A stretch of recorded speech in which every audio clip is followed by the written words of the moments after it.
Good morning mga kabultahe. So update sa atong day 3 karon na ano, slabbing.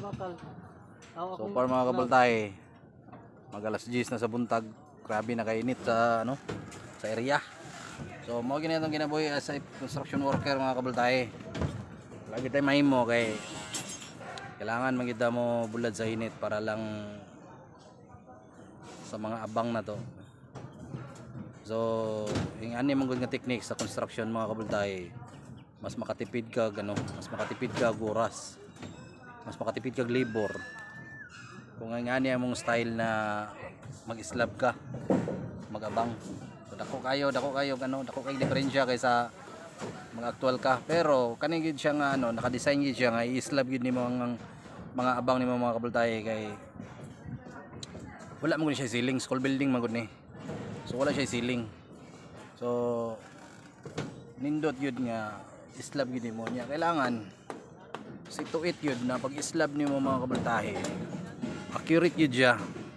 Accurate yun siya sa sukat kay since wala siya ceiling, kailangan ang finish nimo totally aligned yun siya. Para nindot kayo ang pag taod na nimo og device.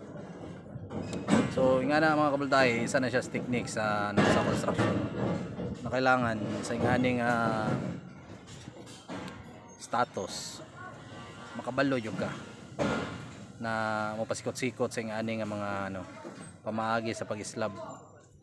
So ang bantayan na lang nato ani mga kabultahe during slabbing, kailangan dili nakahanga tong junction box. Para kung makita ninyo na mga junction box dira, kailangan dili siya nakahang. Kanya ang abang po nato sa atong mga switches o outlet, especially sa switch, kailangan accurate yun siya. Kaya para paghuhulog na to dito, dire-diretso na.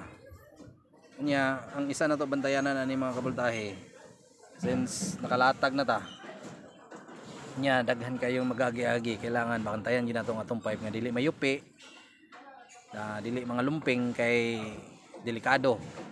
Pag-abot sa panahon, mag-wiring na ta, mga bara na siya.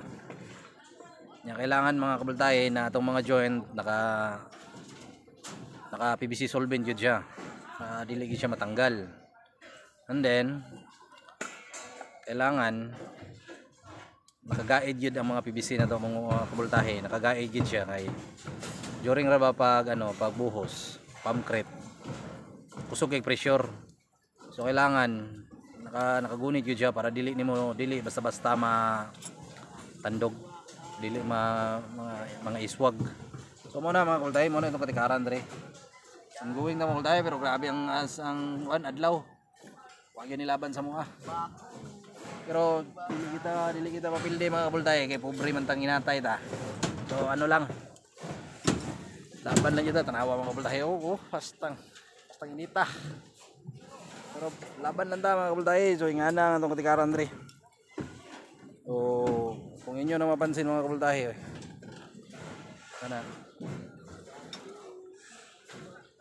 so muna itong update dre. Okay mo lang mga kabultahe, kani akong isa kalagad kabultahe si Brian. Muna akong mo ni rada sa mga kanang pag-aid mga kabultahe.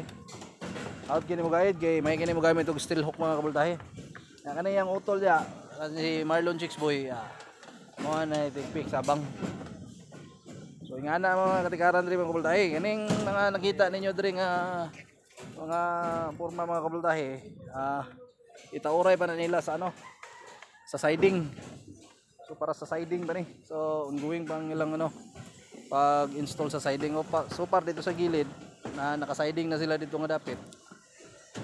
Siding na. Kung mapansin niyo diri nga side wala pa. Wala pa siding. So isa na nga kabultahe. So kani mga kabultahe, kung inyo makita kaning open space diri. Kani. Kung inyo na makita mga kabultahe, open na siya padulong sa baba. Mao na siya para sa stairs, sa hagdanan. So isunod na lang na nila pag pag forma. Unahon sa dato nga makakongkriting sa slab. So muna itong mga muna itong latest katikaran niya mga kabultahe. Puting inita. Pero saon man, kailangan kita mo laban para sa pamilya. So sakripisyo ta mga kabultahe. Wala tayo kuan dia, wala tayo mahimo. Laban yun ta sa kung sa kainit sa panahon. Importante mga kabultahe, balag init ang panahon, balag init ang kuan. Sabi lang mag-init atong ulo. So ano lang mga kabultahe. Wala na itong update karon. So ayaw lang po mo kalimot pagsuporta mga kabultahe sa ako ang gamayng channel. Like, follow and share. So kato lang, syukran. Amping mong tanan kabultahe.